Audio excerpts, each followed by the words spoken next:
book chat channel, and then we have like a general chit chat channel where you can just like pick and choose what you want to like vibe on with people. So it's really fun. Come hang out with us and chat. Yeah, we don't do anything seriously, which is nice. It's nice to not be so serious in these serious times. So this month, we read a book on Cults Uncovered by Emily G. Thompson. Spooky read, great for October. Yeah, really creepy. These spooky realities. Like factually creepy. Yes. My favorite. I loved it. I listened to the audiobook, so I didn't read it, and I found the narrator very soothing. Because was it a male or female? it was So a the female. author? I don't know if it was the author. I didn't even look, but I should have. It didn't cross my mind to. But she read it so factually, and I really enjoyed it. It was like watching a documentary, and I just really enjoyed the narration. So I listened to it before I went to bed, and it was terrifying. So I thought about it. No, I just was like, I would join the cult. I know I would, because I'm dumb. And it would be me who joined the cult. Like I just know that if someone was like, hey, Rain, you know it's great love. It would be me who led your cult. Yes, I would follow it. Because you want to woo me with a farm in the middle of nowhere where everyone loves each other? Sign me up. Yeah, so the whole book I was thinking, this would be me. I would join a cult and then go, I don't know how this happened. I think that's what makes it so scary. It was terrifying. Yeah. So, to briefly go over the book, Cults Uncovered, it goes over 18 stories. And for a short book, that's a lot. I think it's like 288 pages. 18 stories about cult groups from the 19th century to the present. Honestly, most of them hit about the 70s or 80s when cults were like a thriving idea. Psychedelics and that whole commune living was super big. Yeah. But the very first one is from like the early 1900s. There are some later ones that are like in the 90s, but most are like right there in the 70s and 80s. The format, I think, is super reader friendly. I loved it. Yeah. It's broken down. Each chapter is like 10, 15 pages, but super loaded with facts. Very readable, easy to digest, like narrative format. I liked it a lot. And we have endnotes. I love endnotes. Yes. I kind of wish there was, since I didn't read the book, I read the audiobook, I wish that there had been footnotes. Yeah. It's one thing I would have appreciated because like a little tidbit more information on something is always nice. Yeah. But in the audiobook it was broken up into chapters, yes, but into sections. Yeah. Which I really liked because you could go back and listen to the whole section on that particular cult. I don't know if the chapters were broken up. Yes, that's how it was. Like each chapter was a cult. Yeah, that was in the audiobook. It was very clear, and I loved that because I went back a few times to listen to the Patty Hearst one. Yes. I would have needed to go back and like reread the Patty Hearst one. Yeah. That one was it wasn't dense. It was just weird. I had to we'll talk more about that because that was a weird one. A lot going on. Yeah. I love endnotes though because, especially in nonfiction or particularly in true crime, like if you want to learn more about like, a certain cult or a certain person, it's great because you can go back and like get those sources. She cited a lot of other books too, which was great. It wasn't just like here's like a random research article. It was a whole book. But then it's like I value what you're saying more because it's very clear to me that you did your research. And as someone who like obviously teaches kids to check their sources and to cite their sources, we love a record of how you wrote this book. Yes. So I also appreciated that. Yes. I would love to read about it. I think this is a good book if you want to take the dive into true crime because it's obviously a phenomenon over the last couple of years.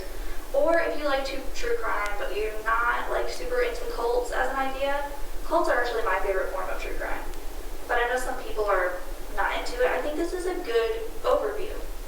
Yeah, it was factual enough with enough information that it felt like I was actually consuming something. Yes. Without being overwhelming. And I like it. It's a perfect dive into this because there was a lot of them I haven't heard of either. Like, of course, it's like the Manson family was in here. Yes. Mm-hmm. But there was a lot I had never even heard of or known about, and that was interesting. Yes. Just to have enough information on something I haven't heard about. So it was a perfect like nibble of each. Yes. That again you're provided with more information. So I agree. Really well written book. Really good mix. Really well written. Yeah. Easy to absorb.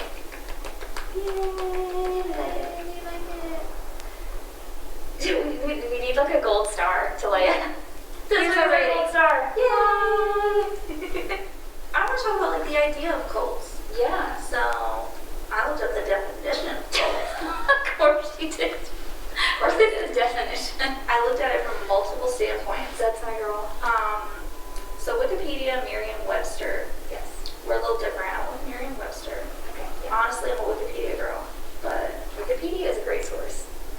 we stand Wikipedia. We stand Wikipedia right here in this club. As librarians, Wikipedia. I stand Wikipedia, and you can fight me on that. We can talk about it if you want. We'll start a channel in the Discord chat. But I'm on Wikipedia. Wikipedia's it. Facts. But Merriam-Webster defines cult as a small religious group that is not part of a larger and more accepted religion and has beliefs regarded by many people as extreme or dangerous. A situation in which people admire and care about something or someone very much or even too much. So I thought that made the idea of a cult really flexible because it can be a person or a thing that you're following. So people can focus on like a messiah, someone who like turns your eyes to God, or the leader just presents an ideology and people are clinging to that ideology.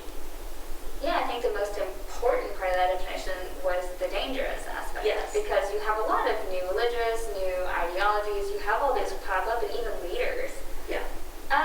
It's when those ideas start crossing into dangerous, manipulative territory that it's labeled a cult, which was honestly really visible in a lot of these stories where it started off very innocently, like there was an example of something that started as like a yoga retreat or people interested in you doing yoga at a club, and then it turned into something that was really heinous. And then it turned into basically she was trying to, at the end she was like trying to make like an Aryan race. Yeah, it was wild. There's a fine line.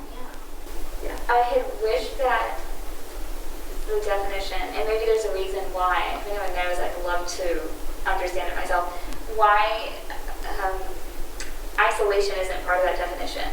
Because there's definitely like a key of this is our cult and everyone else is against us. Yes. So there's that mentality of like isolating a community because they're at odds with the general population. It was usually like society or the government or other religions created those problems for you. I can fix those problems for you. Exactly.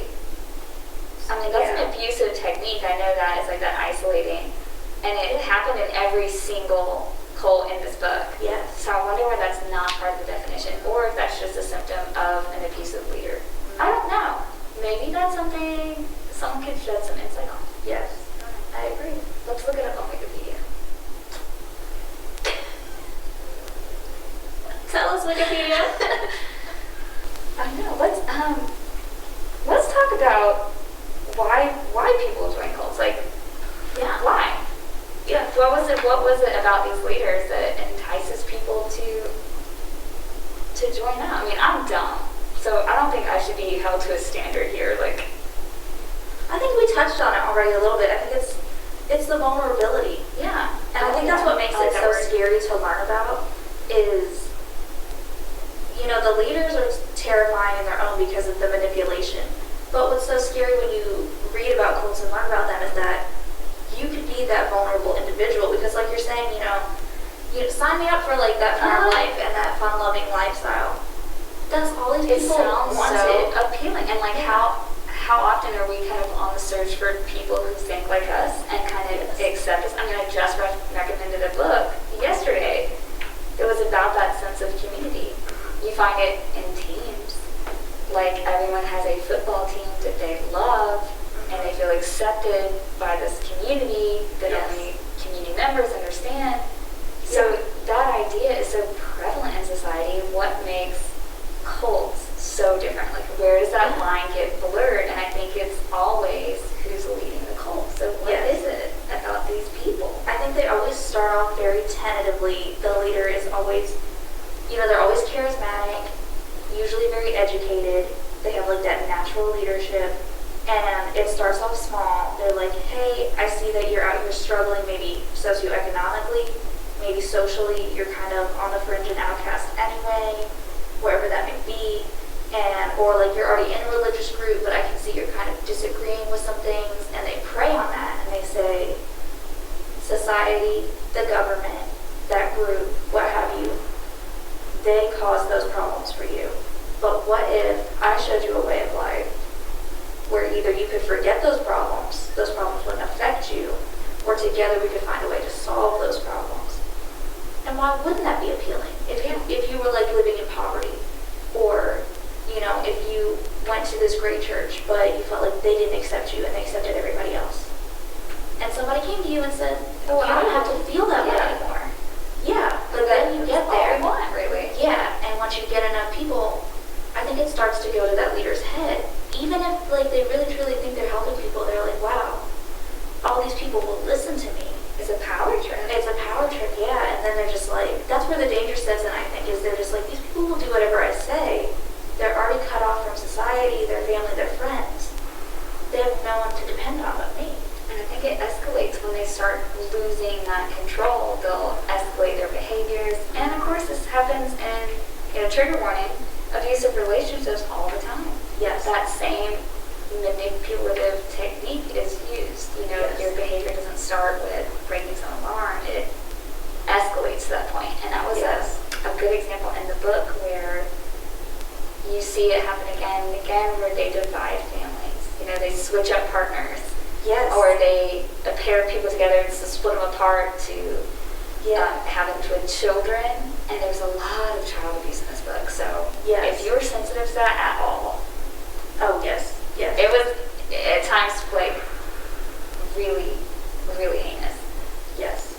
But I think that was part of that. That was a very key way they did it. Yeah, they were like, oh, everybody came in, married couples came in, and they were like, one of the first moves they did for control was, I'm married to everybody now. You can still be married, but now I'm married to you. Or pairing people and then splitting others apart. They said, you're not married anymore. I think Joe should be with Sally now. Yeah. Joe and Sally are going to have a baby, and you can't talk to Sally anymore. And the children were raised communally. Yes, always. Because you couldn't have special love for the child that you gave birth to. And it was common throughout each one, which was another weird pattern that emerged, but that breaking up familiar bonds was super common. And to make you more dependent on the community as a whole. Yeah, and the leaders specifically. There was, because they were all his children, or they were all his partners. It was definitely years of brainwashing, which when you're on the outside seems so obvious. Yes. And it's another one of those where when you're on the inside and you have this happen to you 24 hours a day and you are so isolated, it becomes all you know. So it becomes normal. Yeah, you're mentally broken down. And I also think by the time outsiders see what's going on, it's because something terrible has happened.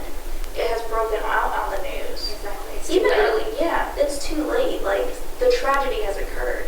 But for people who are participating in the cult, that happened over months, years, whatever. It didn't, like you said, overnight, their arm didn't get broken from the beginning. It led up to this. And it was, hearing about it, there's this huge distance. And even reading the book, like, you can kind of process it as horrible and that's terrible, but it doesn't feel real. And I guess that's something that, like, I had to really, like, mull over. Like, this did happen. Yes. And I think the most interesting instance was Patty Hearst. Patty Hearst. That was so, like, abnormal. It never happened in any other cult. Yes. So, it was super, super weird to me because in the cults, in the cult culture in general, I see the followers as victims of the leaders' manipulation, right? Even if they are out there like committing heinous acts, it's on behalf of the leader and how they manipulated them. But in Patty Hearst, I felt like she very much, and like if you don't know, like Patty Hearst, it was in the late 70s. She joined the Symbionese Liberation Army. She was like the daughter of this multimedia like mogul, super rich, wealthy, had like a great life. But like she was kidnapped by the Symbionese Liberation Army. But then like she was a very willing participant in all of their acts. That became a leader, and she was like very much about it. And I think later they argued Stockholm Syndrome, but that only happens to like 8% of victims, and usually they're not abused. And I wasn't buying it. I think that this was a rare instance instance where like a sociopath met a sociopath, and she became a cult leader in her own right, and that was so wild. But honestly, I get it. You had this woman who probably grew up in a very oppressed home where she was a woman, she didn't have her own power, she was kind of handed from father to fiance, her life was pre-written for her. I don't think that even when they mentioned her growing up that she had much control. You went from rich pampered daughter to rich pampered trophy wife. Exactly. And then when she got a chance, I think a lot of her inner personality came out. I don't think she was a victim at all. I think she was given an opportunity I have that to she would agree. never have I had. did not see victimization there, which was very wild to me. It was, I think, like, you kind of hear about, like, that joke a little bit, like, I've heard it before. What if a serial killer runs into another serial killer? I think this was a cult leader who ran into another cult leader. Yes. And it was really like, when the Sudanese Liberation Army started, they were all about, like, radicalization, anti-government, like, bourgeoisie, right? And feminism. And feminism, yes, very feminist. Which is why also her story didn't hold up to me, because when she went to court, she was like, oh, like, they tortured me, they, trigger warning, they raped me, was part of the brainwashing. And, like, that's also why Stockholm Syndrome didn't work out for me, is because usually if you have Stockholm Syndrome, you are not tortured, you are kind of pampered and treated well. But also, they have radical feminists in the group Who would not have let that happen. And she was like, so they were like very anti-bourgeoisie, and they wanted to help marginalized, impoverished communities. But when Patty Hearst came in and the original leaders got kicked out, She kept going. they didn't do anything to help those communities. They just like robbed banks and got money for themselves and like did these heinous acts of violence for no reason. I really think that she was just given an opportunity to let all those demons out. Like, Yeah. she probably had a personality underlying that was never given the opportunity before. And it was the only instance that ever happened. I don't know, that was the most interesting part. And I had to rewind it because I was like, I gotta listen to this one again. It was wild. Yes. She was also an example of like wealth gets you out of situations, because she barely served any time. She went on to be in movies, had books, and of course a lot of like forgot that. couples have Yeah, books, she went on to be in movies. She was a crybaby. Yeah. That Yeah. was just wild to me. Like, and you know that she was also one of those charismatic personalities because she learned her way out of something that she should not have learned her way out of. Yes, That was she led. one of the weirdest cults because there was no one held accountable for it.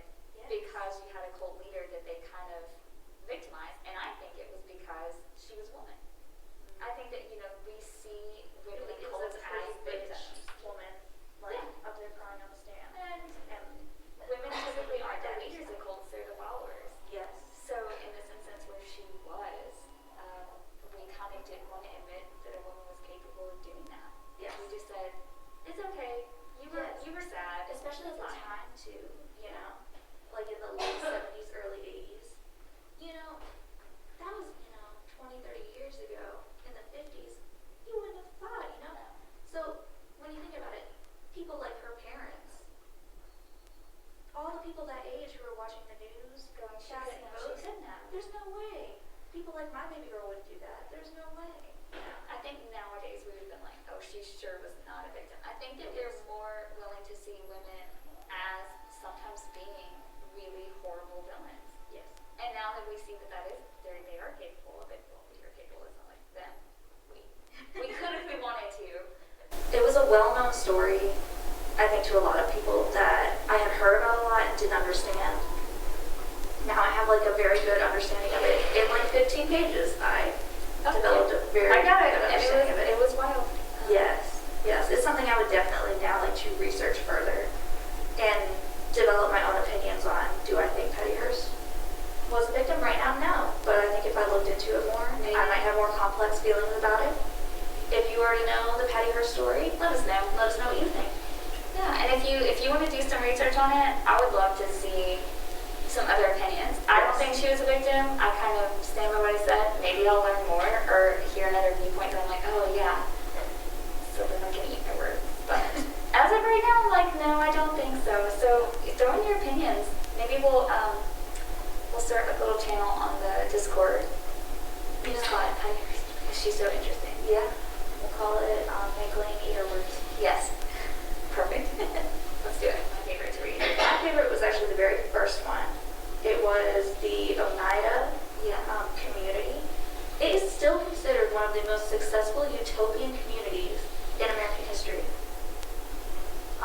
Which is an interesting way of labeling a cult, I think, first of all. And that's really how they like introduced it off the bat. It was from the early 1900s. Leader was born in like the late 1800s, but the cult was established in the early 1900s. It was really fascinating to me because overall, it's weird to say it, they weren't like terrible people. They really weren't. Until they started doing weird sexual practices. Very weird. So, it was like the early 1900s. They're in New York. They go out there, basically, they build a mansion. Their whole thing is that they want to live like sin-free, be like perfect Christians, and have like this utopian lifestyle. They really value knowledge and recreation, but you can't value that above the community. So there's still the sense of like isolation and community first, and like cult first. I don't think it was necessarily like leader above all, but it was community above all. Yeah. And they had the shared children, and they had like the shared partners, but there was like pairing of people, and they wanted like a perfect community, but then things escalated, and it was like they wanted to make a society, and the leader, Noyes, it was like he had like a plan A. I'm not super clear what that was to get his little perfect society, but then basically plan B was eugenics. Yeah. Which is like kind of where those weird sex practices came in. Yeah. And so, he was marrying everybody, like all cult leaders were. But then he was like pairing people with each other. It would be like uncles and nieces or whatever to like create superior children. And it was strange. Yes, it was very strange. And then they obviously did things with like adolescents. That was like where they were really even more so crossing the line. And the surrounding community really did not care. They were really self-sufficient through agriculture, but what's really interesting to me is they evolved with the times really, really well. They really did. Yeah, so they went from agriculture, and then the Industrial Revolution came, and they were like, cool, now we'll make animal traps. They were super crazy successful at that. Had like a whole empire, and like built their mansion and everything. And then they went on to make like silverware. They still make silverware They today. still make silverware. You can like buy it, which I was like, Yeah. it was like a soft introduction to cults, which was nice. Yes. And you could see where things like these small, close-in communities get weird fast. Yes. Even if it's not so weird that it disbands immediately. Yes. They could have kept going. And it was one of those things where it's like it only takes one person. Yeah. Because a local reverend came in, had like a secret meeting with other religious leaders, and was like, we got to do something about them. They got legislation passed that disbanded it. Noyes fled to Canada, and then they basically disbanded. But a lot of the They members still kept going. Yeah, they still lived in the mansion. They still like manufactured stuff. It was just like the leader was gone, so a lot of the practices like fell out. It was so far removed from a lot of religions or sects of religious communities. It's really not. Yeah. I think this was more extreme, but again, that's where this line blurs between this is a small religious community, it's like kind of a sect of an offshoot of a religion, and then it gets weird. Yes. So there's a fine line between these things that I think I'll pay more attention. I hear people use the word cult very often, like, oh, that's like basically a cult. Yes. A cult following. Yes. Yeah, it's not. Yeah. I think that's the one thing I've learned is no, it's really not. Yes, it's there's like- a fine line, but it's there. Yeah. Where's the danger, Yeah. I think that dangerous, off-putting element has to be there. Yes. Even if something seems weird or different, Yeah. there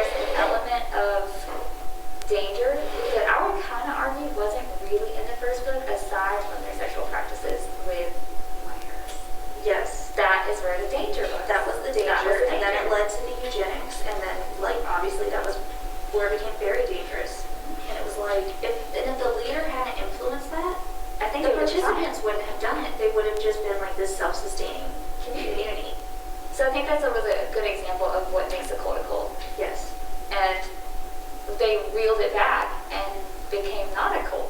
Yeah. Once they lost their leader. Yeah, then they were like, it was now let's just fascinating go first ahead and example. Actually, like a round of applause for a great first example of a cult. Honestly, there's so much dynamics to that I didn't appreciate until right now. So yes, great job. I love it. Cool. It was super well done in the book, and I think that was a perfect example. You went from this really kind of weird community that ended up being a community again after it became a cult to the Mansons. Yes. Whose members either tried to turn away from it or didn't. Three of them got married in prison. Yeah. People like moved closer to the prison to like be closer to Manson, which happened with the same with the leader of the Anthill kids. People moved closer to the prison to be near the leader, even though Makes me question that all those times no one ever texted me back. Like, really? Homie in lockup can get a text? you didn't lead a cult. Lesson learned. Lesson learned. Well, should have started the family with a capital F. I don't think I'm that. I'm not a leader. Remember, we just talked about this. I'm a follower. I'm a follower of a cult. To like sum it up, what you said about like how people really do throw around the word cult, and it's kind of insensitive to usually what they're trying to like make fun of or like deem weird or strange, like people's interests or like the groups that they're referring to, because cults in reality, a true cult is a very dangerous thing. Yeah. And it's harmful to its participants, and it's harmful to the groups that like those participants are affecting. So when you're like, oh, that Facebook group is like a cult, or like, oh, like that gamers is like a cult. No. You're just No. like, that's just really hurtful. I think that, just because I don't fully understand something or I myself wouldn't do it, I think unless there's that real dangerous aspect, I'm not going to say it. I just feel like now that I know about it, it's kind of just really insulting. Yeah. And now I know better. Wow, look how enlightened we are after this book. We know I so much. know. Wow, just...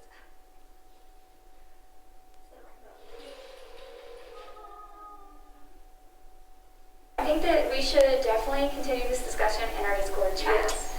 I could talk about all the cults in this book for an hour each. They're so fascinating to me. And I could talk about the idea of cults all day long. Like, this has set me off. This gets, I feel more passionate about our climate debate from our last book. But I could easily talk about cults all day. Yeah. So, at least in this book club, you will not be bored because we literally talk about everything. Yes, we went from a fantasy novel to a true crime cult novel. We're keeping you on your toes. So whatever. Yeah. If you have any suggestions, let us know. Yes. Because I don't think we're doing this next month's book. Next month we are doing a choose your own classics read. That's right. Yeah. That's see, I told you guys. Yes. She's not dumb, she just forgot. She suggested it. But I did suggest it because I'm obsessed with Little Women right now. And I just reread a graphic novel retelling of it. Ooh. And I just watched the movie like 4 times because I'm obsessed. More on that later. A little sneak peek of what you're going to get. 3. I'm so excited. Yeah. It's going to be fantastic. You'll get to hear my hot takes on